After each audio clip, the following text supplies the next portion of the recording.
Hey guys, KebinTCG, and this is a new camera angle. Today we're exploring the question of, should you buy Pokéball tins? Let's find out.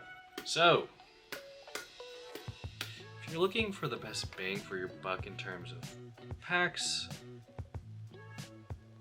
I guess this is fine. In the long term, this tin is probably great for serious collectors who like to keep stuff sealed. Otherwise, I don't think it's a bad purchase. In fact, I'd say go out and buy it if you haven't already. So, in this video, we'll explain my reasoning of why I think it's a solid purchase. This video will dissect my answer onto why I think it's a great decision to purchase a Pokéball tin. First, you have to understand the pack selection, the history of the tin pricing, and also defining what type of collector you are and why it might be valuable to you if you're casual or hardcore or just buying to buy. So over this explanation, I'll be overlaying it on some pack openings that I bought while I was hunting for Pokemon 151 during my last video. So you might have seen this Pokeball right here.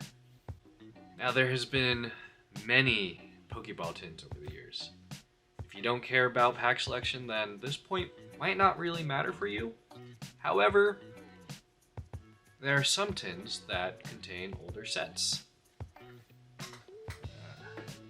At least in my area, I have the privilege of Pokemon vending machines, and some of those vending machines and retail spaces that sell Pokeball tins, they contain some older packs. Can you see that? At the bottom of the Pokeball tin are some codes. In the case of B20, this would be X and Y, one X and Y pack and two Sun and Moon packs, usually like base set or Guardians Rising, or I think that's it, maybe Cosmic Eclipse. And that's how I got a lot of my X and Y era cards, was actually just buying these Pokeball tins. And I started collecting Pokemon around 2020, so it's kind of in that era of X and Y was far enough removed from the Sword and Shield era, and Sun and Moon was kind of being phased out.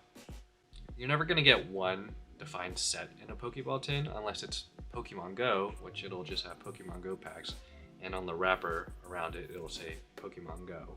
Most recent tin the Pokemon Company International released, they tend to have, which in my case was the C23 code. This was released pretty recently, the Lure Ball, and it had all Sword and Shield packs. It was Fusion Strike, Silver Tempest, and Lost Origin, which you'll see towards the end of this pack opening.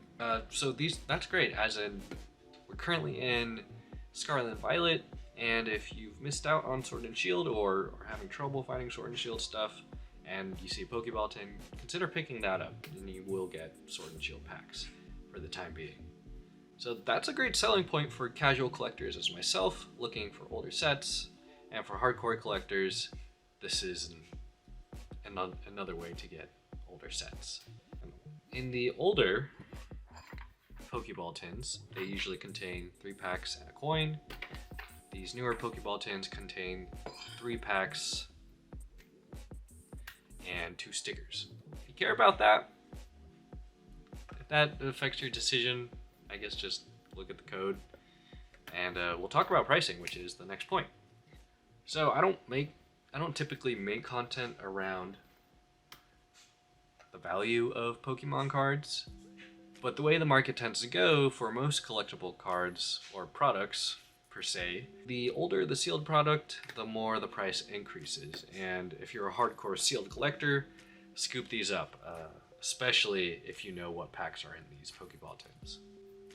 Now, if you're a casual collector like me, rip it open, open the packs, display that Pokeball, and, have fun with it. The Pokeball tins came out, I believe, around 2018, and as of this recording in 2023, which is 5 years past then, the pricing started around $12.99 US. And I started collecting in 2020, and that was the same pricing.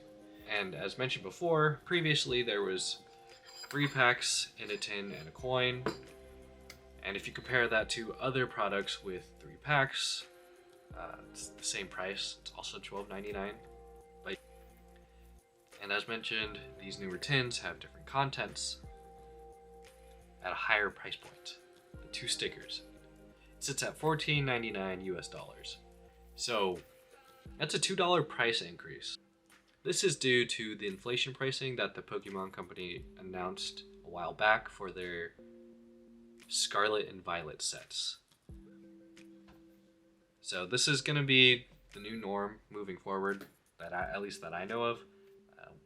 We'll see if inflation will ever go back down, and it'll be priced at $12.99 again. But changing a coin out for some stickers, I could, go either way. But I'm spending $2 more on these. If you're looking for these Pokeball tins, and you're looking to save, those $2, possibly seek out the older sets. They might be $2 cheaper than the newer ones. However, Pokeball tins are very susceptible to storefronts driving up the price by like $5. And they might bump it up to $20 for 3 packs. $20 for 3 packs, it's a little more than what you should pay for when considering retail price is about $5 per pack. You're paying much more than $5 for 3 packs at that point. I'm not calling out a specific store, but I think you know who I'm talking about. Now, in my last video, I actually bought this lure ball for $20. And why did I do that? Because we support local game shops, not big retailers hiking prices up when they don't need to do that. Point number 3. What type of collector are you? I actually touched on this during points 1 and 2 a bit. So I'm going to dive just a little deeper. So do you like to display Pokemon memorabilia? Then again, I recommend picking these up. Place them around your house. They complement very nicely. You can even collect them, and you can even collect them all and place them all together, line them up, or collect 50 of these. Don't buy 50 of them. You can collect 50 of them and line them all up. Do you only care for the cards in here? It might be better. You might be better buying the single booster packs if you care about the card sets in here. But if you're looking for older Pokemon packs, then it's probably worth buying. But if you're buying a more modern one like this, you're better off seeking those booster packs, in my opinion, instead of just mixing it all up. Unless you want that variety of modern sets and the more modern tins.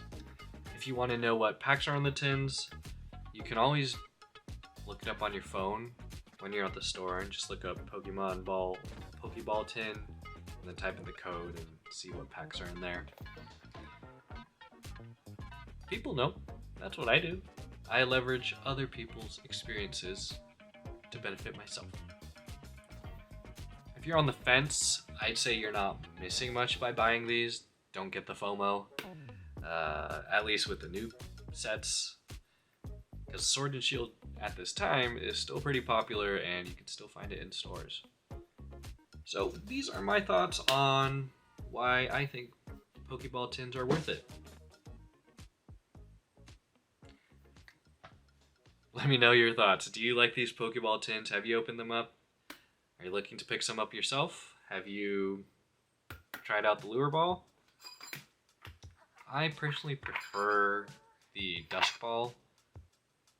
I think I've had more success with them. The Dusk Ball and I think the Great Ball?